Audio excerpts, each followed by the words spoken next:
Hello बच्चों, कैसे हैं आप लोग? अच्छे हैं। तो हम लोग देखेंगे एक के गुण। किसके गुण? एक। तो किसी संख्या में एक से गुणा करते हैं तो वही संख्या मिलती है। 13 में एक से गुणा करें 13 कम 13। 15 में एक से गुणा करेंगे 15 कम 15। 15 में एक से भाग देंगे तो तब भी वही संख्या आएगी। 16 में एक से भाग देंगे तब भी। यानी एक चीज हम समझ गए कि एक से किसी भी संख्या में चाहे गुणा करें चाहे भाग करें, उसके मान में कोई परिवर्तन होता है? यानी एक से गुणा करना या न करना मतलब कोई नहीं फर्क पड़ता है। एक में किसी संख्या से गुणा कर देंगे तो वही संख्या रहेगी ना। अगर हम कह दें कि 19 में एक से गुणा करेंगे तो कितना आएगा? बताइए, 19 में एक से गुणा करेंगे कितना आएगा? 17 में एक से भाग देंगे कितना आएगा? 17। ये चीज तो समझ गए। समझने वाली बात ये है, ध्यान से देखिए। अगर -1 है, क्या है? -1 है। ये जो ऊपर 2 लिखा है उसको कहते हैं घात। क्या कहते हैं इसको? घात। ये क्या चीज है? घात। -1 के घात 2 है, या इसको पावर भी कहते हैं। अंग्रेजी में क्या कहते हैं? पावर। -1 के पावर कितना है? 2। ठीक है। यानी -1 के घाते 2 है तो उसका उत्तर आएगा 1। और एक और धन एक दोनों एक ही चीज होता है। एक के आगे चाहे प्लस लिखे चाहे न लिखे, दोनों का मतलब एक ही होता है। ठीक है। यानी -1 के घाते अगर 2 है तब भी 1 आएगा। -1 के घाते 4 है तब भी 1 आएगा। -1 के घाते 6 है तब भी 1 आएगा। चाहे 1 आए चाहे इसको हम लोग +1 भी लिख सकते हैं, मतलब एक ही है ना। इसका मतलब हम क्या समझे कि अगर किसी -1 के घाते देख लें सम वाली संख्या है। क्या है? सम वाली संख्या है तो उसका उत्तर आएगा 1। -1 के घाते अगर सम वाली संख्या है तो उसका उत्तर क्या आएगा? 1। ठीक है। अगर सम संख्या है तो उसका उत्तर क्या आएगा? 1। अगर -1 के घाते 1 है, 3 है, 5 है, यानी विषम संख्या है। -1 के घाते अगर विषम संख्या है तो उसका उत्तर क्या आएगा? -1। क्या आएगा? तो एक चीज समझ गए, अगर घात में सम है तो उत्तर क्या आएगा? 1। दूसरा, घाते अगर घात विषम है तो उत्तर क्या आएगा? -1। किसके? -1 के। -1 के ही घात देखना है ना। इतनी चीजें समझ गए। अगर सम संख्या है तो उसका उत्तर 1 आएगा, अब विषम संख्या है तो उसका उत्तर -1। तो चलिए एक प्रश्न हम लोग करते हैं। प्रश्न 1। कौन सा प्रश्न?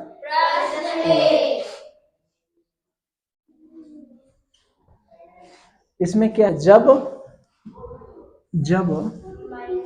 -1 को -1 से 100 बार गुणा किया जाता है। -1 को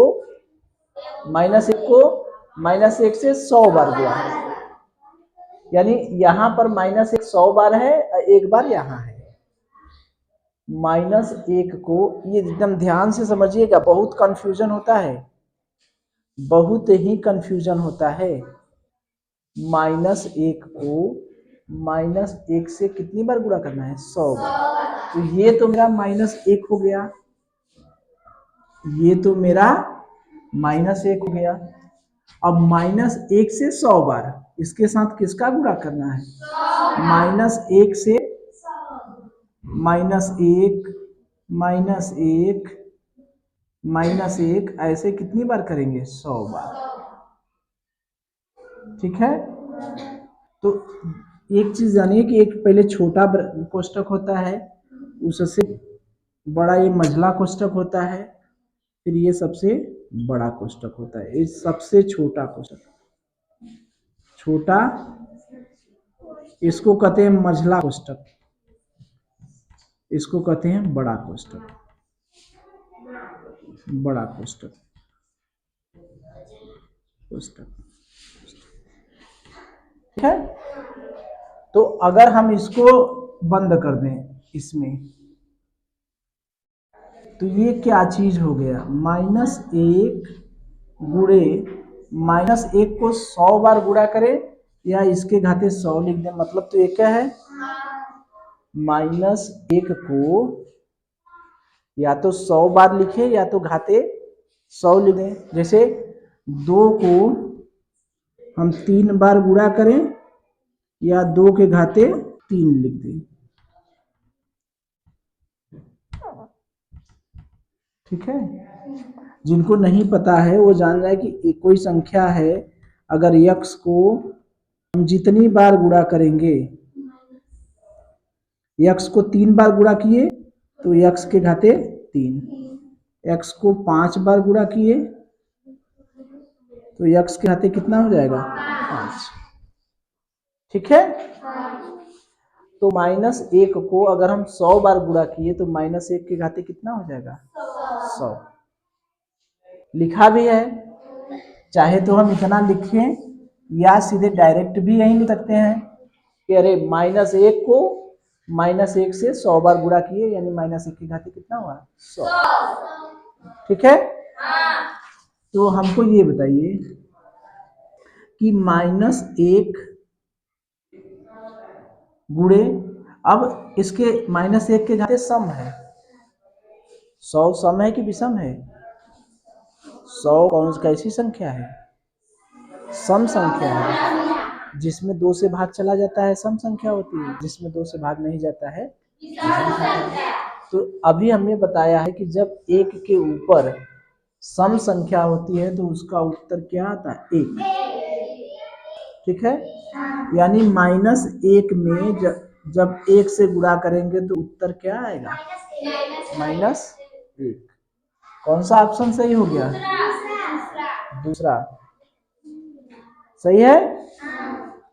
ये -1 से 100 बार गुणा किए, इसका मतलब समझे।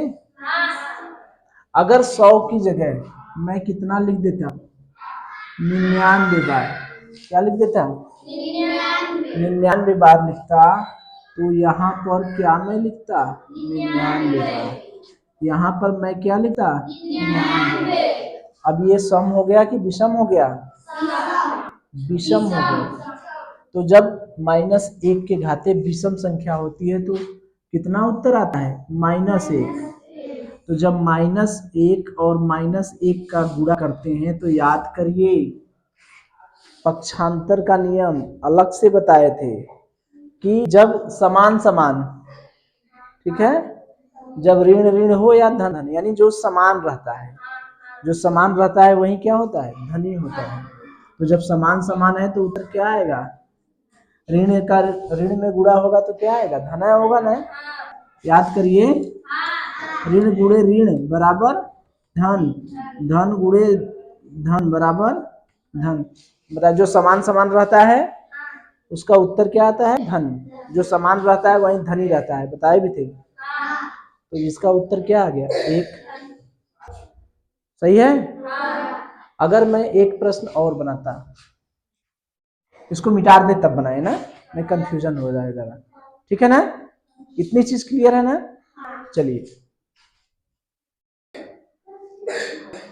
तो चलिए हम एक आध सवाल और देखें। -1 को 25 बार गुणा किया जाए, -1 को 25 बार गुणा, यानी -1 गुणे -1 गुणे -1, ये कब तक, 25 बार। तो हम इसको क्या लिख सकते हैं, -1 के घाते 25 लिख सकते हैं। तो इसका सम है कि विषम है,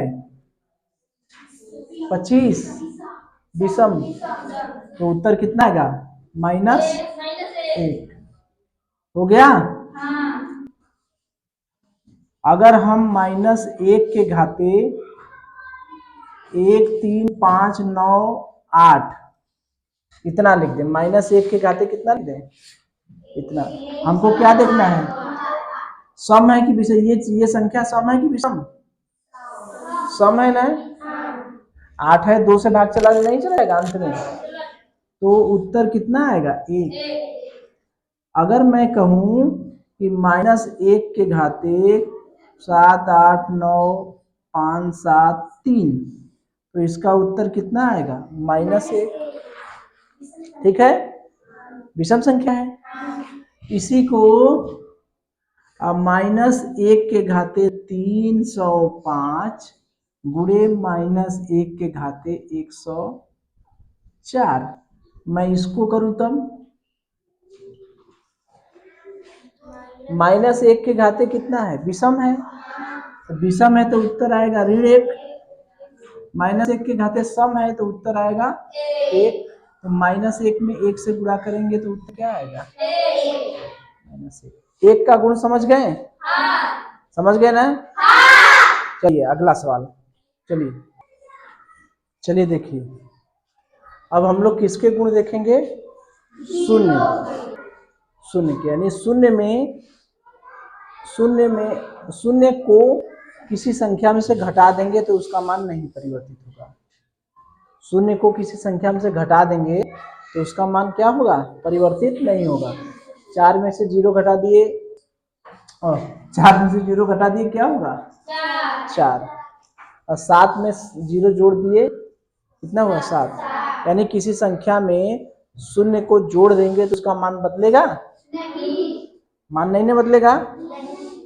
मेरे पास 7 रुपया था, मुझे 0 रुपया और मिल गया, तो मेरे पास कितना है, 7 रुपया है। लेकिन जोड़ घटाना में तो कोई परिवर्तन नहीं होता, लेकिन गुणा भाग में ध्यान देना। किसी भी संख्या में अगर शून्य से गुणा कर देंगे, मैंने बताया था, तो पूरी की पूरी संख्या क्या हो जाएगी, शून्य। 4 में 0 से गुणा किए क्या हो गया, 0। 9 में 0 से गुणा किए क्या हो गया, 0। और भाग में भी यही बात है, किसी संख्या में 0 में अगर हम किसी संख्या से भाग देते हैं तो उत्तर क्या आएगा, 0। अगर 0 में हम x से भाग देंगे तो उत्तर क्या आएगा, 0। 0 में 5 से भाग देंगे तो उत्तर क्या आएगा, 0। 0 में 8 से भाग देंगे तो उत्तर क्या आएगा, 0। ये चीज देखिए आप लोगों के सिलेबस से बाहर की चीज है। जैसे 0 में किसी संख्या से भाग देना आप लोग अभी नहीं जानते हैं, इतना जानते रहिए कि इसका कोई मान नहीं होता, इसका कोई मान नहीं होता। 0 में अगर किसी संख्या से भाग देंगे तो उसका मान अनंत होता है। क्या होता है, अनंत। ठीक है, ऐसा कोई चीज है नहीं जो कि किसी संख्या में 0 से भाग दे तो कुछ प्राप्त हो जाए। ठीक है, तो किसी संख्या में 0 से भाग देने पर मान अनंत आता है, यानी उसका मान नहीं ज्ञात किया जा सकता है। ज्ञात कर सकते हैं, नहीं, तो इस तरह के प्रश्न तो कभी आएंगे ही नहीं। ठीक है, ये अपनी जानकारी के लिए रहे, बस ध्यान दीजिएगा। गुणा वाला किसी संख्या में 0 से गुणा कर देंगे तो 0 आएगा, 0 में किसी संख्या से भाग दे देंगे तो उत्तर क्या आएगा, 0। ठीक, अब देखिए इकाई तत्व या तत्समक क्या होता है। तत्समक का मतलब कि संख्या का मान न बदले। किसी संख्या में कुछ क्या हम जोड़ दें, उसी संख्या में, जैसे योग का तत्समक निकालना है, योग का तत्समक क्या होगा, उसमें क्या हम जोड़ दें कि उसका मान न बदले। तो योग के लिए तत्समक क्या रहेगा, 0। क्या रहेगा, 0 एक ऐसी संख्या है जिसमें किसी संख्या को जोड़ देंगे तो उसका मान नहीं बदलेगा।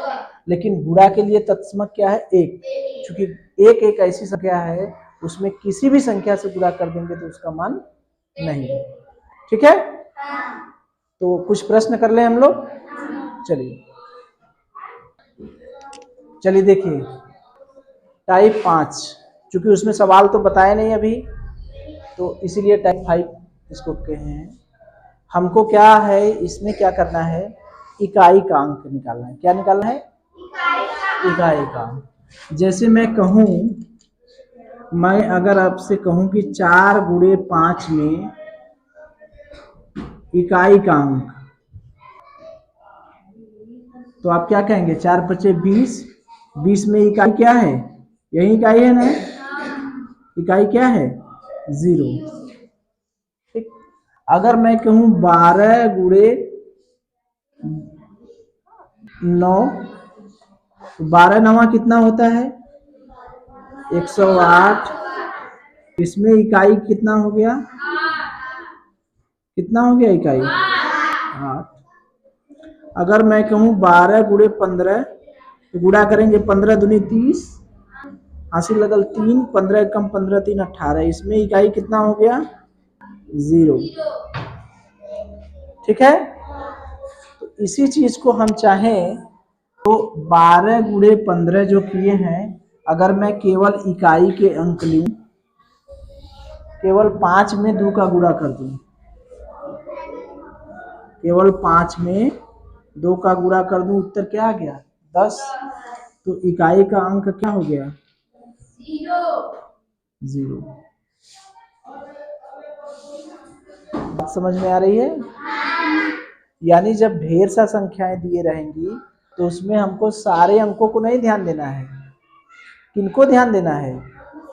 केवल इकाई वाले को, केवल इकाई वाले को। इकाई वाले को गुणा कर ले, जो भी हमारा उत्तर आएगा वही इकाई का अंक होगा। जैसे ये दूसरा पहले हम लोग कर लें। दूसरा 3207 गुणे 12 गुणे 17 गुणे 13। अब इसमें हमको इकाई का अंक पूछ रहा है, तो हमको ये नहीं कि 3207 गुणे 12 गुणे 17 गुणे, ऐसे तो करते रह जाएंगे। हमको केवल किसको देखना है? इकाई वाले को। इकाई वाले को देखें। इकाई वाला कौन कौन है? 7 2 7 3। गुणा कर ले। 7 दूनी 14। ये क्या हो गया? 7 त्रिके 21। फिर इकाई को देख लें। इकाई में यहाँ कितना हो गया? 4 गुणे 1। उत्तर हमारा कितना आ गया? 4। हमेशा इकाई को देखना है। ये नहीं कि अब 7 गुणे 2 14, 14 7 इतना का कुछ नहीं, केवल इकाई को। 7 गुणे 2 करेंगे कितना आएगा? 14। 7 गुणे 3 करेंगे कितना आ गया? 21। 2 अंक 3 अंक 4 अंक जितना भी है उसको हम किसमें बदल देंगे? इकाई में। इकाई के अंक को केवल गुणा कर देंगे, जो यह है यही हमारा क्या हो जाएगा? उत्तर। बात समझ में आ रही है? जैसे मैं कहूं 3 5 7 9 4 गुणे 3 5 7 8, इसमें इकाई का अंक क्या करेंगे? इस 4 को पकड़ेंगे, 4 को 4 8 32। इकाई का अंक कितना आ गया? 2। ठीक है। तो इकाई का अंक निकालने के लिए हमको केवल इकाई वाला अंक देखना है। क्या देखना है? इकाई। एक सवाल और कर लें। 9 7 3 4 5 गुणे 4 7 4 2 गुणे 1 3 5 7। यहाँ 3 ठो दे दिए हम, तो हमको किसको देखना है? केवल इकाई को। 5 को 2 को 5 गुणे 2 गुणे 7, 5 दूनी 10 हो गया गुणे 7। अब फिर इकाई को देखें, इसको देखें और इसको देखें। 0 गुणे 7 यानी उत्तर कितना आ गया? 0। क्लियर है? मिटा दे इसको। अब हमको प्रथम 10 अभाज्य संख्याएं देखना है। अब देखिए, ये हमको क्या दिया है? प्रथम 10 अभाज्य संख्याएं। ठीक है। तो अभाज्य संख्याएं हमने लिख लिए। 10 अभाज्य संख्याएं कितनी होती हैं? 2 3 5 7 11 13 15। इनको गुणनफल करना है, यानी 2 गुणे 3 गुणे 5 गुणे 7 गुणे 11 गुणे 13 गुणे 17 गुणे 19 गुणे 23 गुणे। ये जानते हैं आप लोगों को क्यों दिया है? ये दिया क्यों है जानते हैं? केवल उलझाने के लिए। क्योंकि इसका उत्तर तो आएगा एक इसको पकड़ ले, एक इसको पकड़ ले। 5 में 2 का गुणा करेंगे कितना आएगा? 10। ठीक, इसके बाद चाहे जितना भी रहे, कुछ भी रहे, कुछ भी रहे, 10 में इकाई क्या है? 0। इसके बाद इधर कुछ भी रहे, चाहे कुछ भी रहे, क्या क्या रहेगा इसमें? 3 गुणे 7 गुणे 11 गुणे 13 गुणे 17 गुणे 19 23। उससे क्या मतलब? मुझे इससे कोई मतलब नहीं। मुझे तो उत्तर निकालना है इकाई वाला। इसमें एक ठो 0 आ जा रहा है, एक ठो 0 आ जा रहा है, तब तो 0 ही होगा। चीजें समझ में आ रही है? अगर एक ठो 0 के वजह से ही दिया है, ये इतना तामझाम किया है कि कोई 0 नहीं करेगा। 2 में 3 का गुणा करेगा 6, 5 में 7 का गुणा करेंगे, इतना ऐसे करेंगे उलझते जाएंगे। लेकिन जो दिमाग वाला बच्चा रहेगा वो कहेगा अरे ये तो 2 और 5 है, तो गुणा कर देंगे 10 आ जाएगा। चीजें क्लियर है? अगर मैं एक और प्रश्न इसी में बना दूं,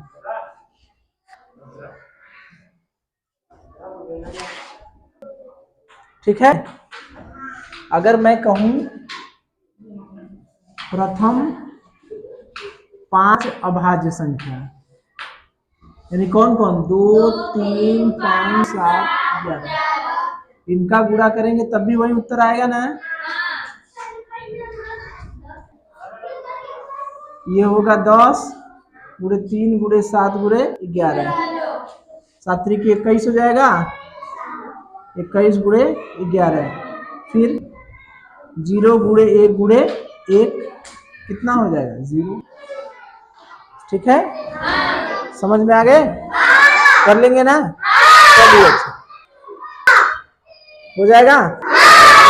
चलिए भाग